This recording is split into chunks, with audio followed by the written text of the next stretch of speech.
नमस्कार, मैं सोनाली और आप देख रहे हैं वी एक्सपर्ट न्यूज। आज की प्रमुख खबरों में वाराणसी में साइबर अपराधियों का गिरोह पकड़ा गया। विश्व जल दिवस पे जल संरक्षण के लिए 6 किलोमीटर की दौड़ का आयोजन हुआ। वाराणसी जिले के कपसेटी में इलेक्ट्रिक दुकान में शॉर्ट सर्किट से लगी आग। वहीं काशी हिंदू विश्वविद्यालय में छात्रों का अनशन जारी। खबरों में और भी बहुत कुछ, आइए खबर देखते हैं विस्तार से। वाराणसी के ज्ञानवापी परिसर में श्रृंगार गौरी के नियमित दर्शन पूजन को लेकर कोर्ट में मामला चल रहा। इस बीच गुरुवार को संत समाज ने 400 साल पुरानी परंपरा के तहत धूमधाम से माता पूजन किया। यह परंपरा हर साल रामकथा से पहले होती है, जिसमें श्रृंगार गौरी और नंदी का भी पूजन होता है। इस बार कुंभ के कारण इसमें देरी हुई, लेकिन होली के बाद इसका आयोजन हुआ। संतों ने कोर्ट में चल रही सुनवाई के बीच जल्द नियमित दर्शन की प्रार्थना की। 19 अप्रैल 1669 को जब औरंगजेब ने काशी ज्ञानवापी का मंदिर तोड़वाया, उसके बाद से आज तक काशी के वैदिक विद्वान और ब्राह्मण प्रतिवर्ष भगवान शिव को राम कथा सुनाते हैं। हालांकि यह कथा का जो समय है वो माघ में है। कुंभ के कारण यह तिथि इस वर्ष परिवर्तित हुई। आज से यह कथा प्रारंभ हुई है 9 दिवसीय, जिसमें प्रथमतया श्रृंगार गौरी का पूजन होता है पहले दिन, और समापन के दिन दोनों दिन श्रृंगार गौरी का पूजन होता है पिछले 400 से ज़्यादा वर्षों से। और ऑन रिकॉर्ड स्वतंत्रता के बाद, परमिशन के बाद जो कथा होती है वो 67 वर्ष हो गए। 67वां वर्ष है यह जब बाबा को राम कथा सुनाई जा रही है। और आज से राम कथा 9 दिन चलेगी। परिसर के अंदर बाबा कथा सुनेंगे।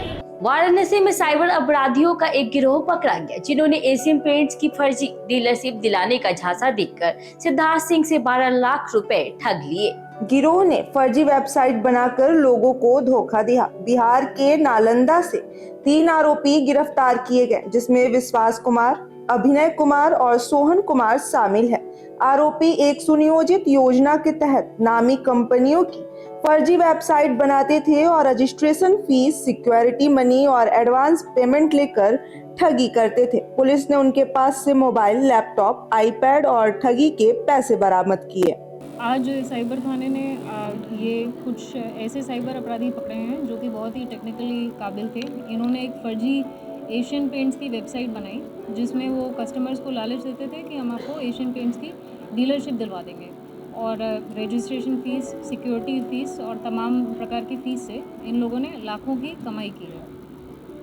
कैसे कस्टमर से मिलते थे, क्या क्या प्रपोजल? बेसिकली इनका पूरा मतलब ऑनलाइन इंटरेक्शन ही रहता था कस्टमर के साथ। बट चूंकि उनकी वेबसाइट इतनी जेन्युइन दिखती थी, उसमें मतलब एक जीएसटी नंबर था, आईएसओ सर्टिफिकेशन था, कि कस्टमर्स भी विश्वास में आ। विश्व जल दिवस के मौके पे वाराणसी के घाटों पे जल संरक्षण को लेकर कार्यक्रम आयोजित किया गया।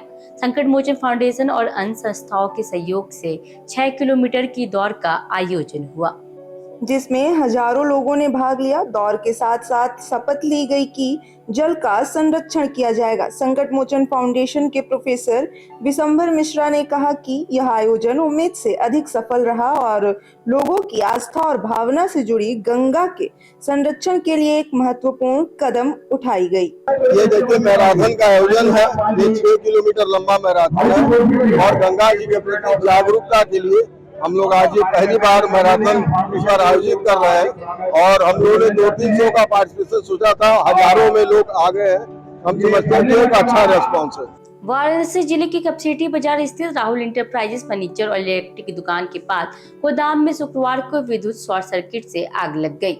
आग से गोदाम में रखा कूलर, पंखा, मेज सहित अन्य सामान जलकर राख हो गया।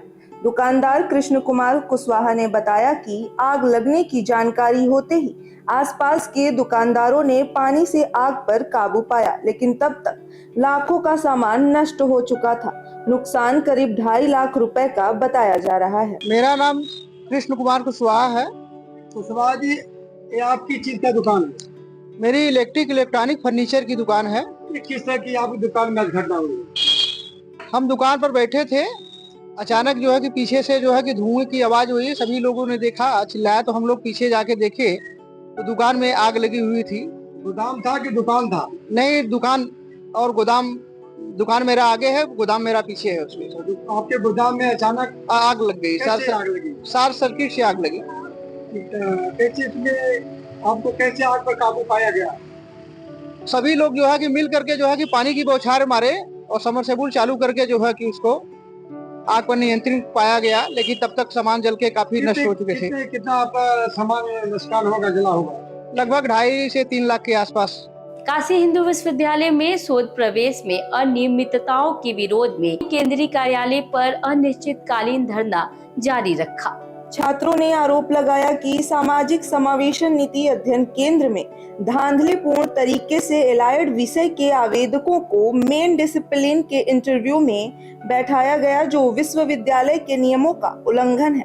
तीसरे दिन छात्रों ने आमरण अनशन पर बैठकर केंद्रीय कार्यालय पर बुद्धि शुद्धि यज्ञ किया और कुलपति, परीक्षा नियंत्रक सहित अधिकारियों की बुद्धि शुद्धि की कामना की। जी, मेरा नाम अभय प्रताप सिंह है। मैं काशी हिंदू विश्वविद्यालय का शोध छात्र हूँ। किस प्रकार का बुद्धि शुद्धि यज्ञ किया गया? देखिए, पिछले कई दिनों से काशी हिंदू विश्वविद्यालय की जो शोध प्रवेश प्रक्रिया चल रही है, इसमें तमाम प्रकार की अनियमितताएं, तमाम प्रकार की घपलेबाजी देखने को मिल रही है।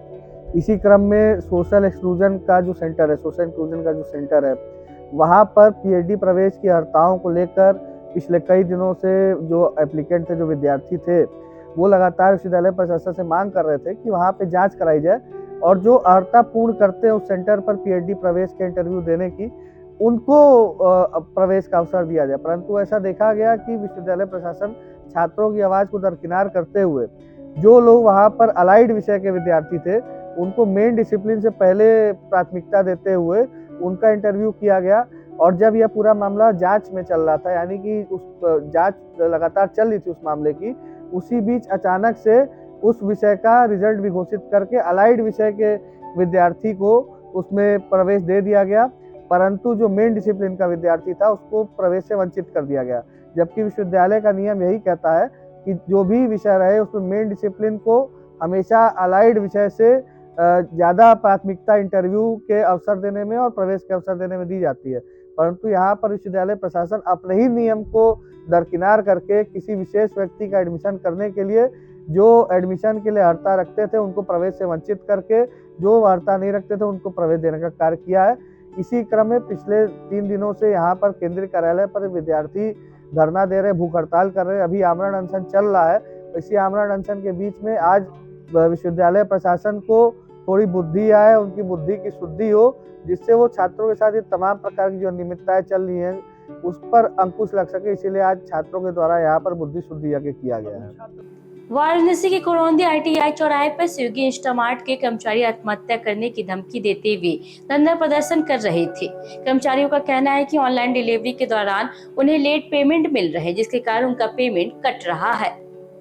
कर्मचारियों का आरोप है कि इसके कारण उनका मानसिक तनाव बढ़ रहा है। उनका आरोप है कि डिलीवरी के दौरान BHU में कई बार उनके पैसे छीन लिए गए हैं। कर्मचारी लगातार अपनी समस्याओं के समाधान के लिए प्रयास कर रहे हैं, लेकिन कोई सुनवाई नहीं हो रही है।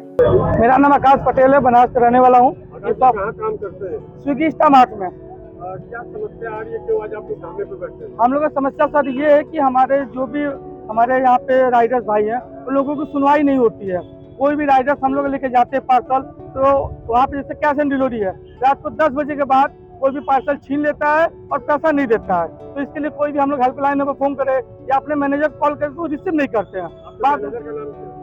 उनका राहुल शुक्ला। और क्या क्या समस्या है? समस्या सर हमारे ये है कि कोई भी अगर ऑर्डर लेके जाए 10 बजे के बाद हम लोग का कैश ऑन डिलीवरी बंद करते हैं, उसको आप प्रीपेड करवाइए।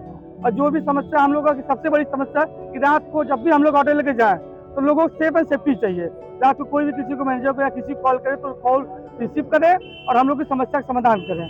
किसी भी चीज़ को सुनवाई नहीं होती, सीधे 12 बजे के बाद बोलते हैं कि हम कॉल रिसीव नहीं करते, मेरा ड्यूटी खत्म हो गया। तो हमारा कहना है कि 12 बजे के बाद स्टोर भी बंद होना चाहिए सर। ये स्टोर अगर ओपन है तो हमको एक और बंदी चाहिए जो कि हम किसी चीज़ हेल्प मांगे तो हमारी हेल्प कर सके। ऐसी ही तमाम वाराणसी की खबरों को देखने के लिए वी एक्सपर्ट न्यूज को लाइक शेयर एंड सब्सक्राइब करना ना भूले। ट्विटर, इंस्टाग्राम व फेसबुक पे भी फॉलो जरूर करें।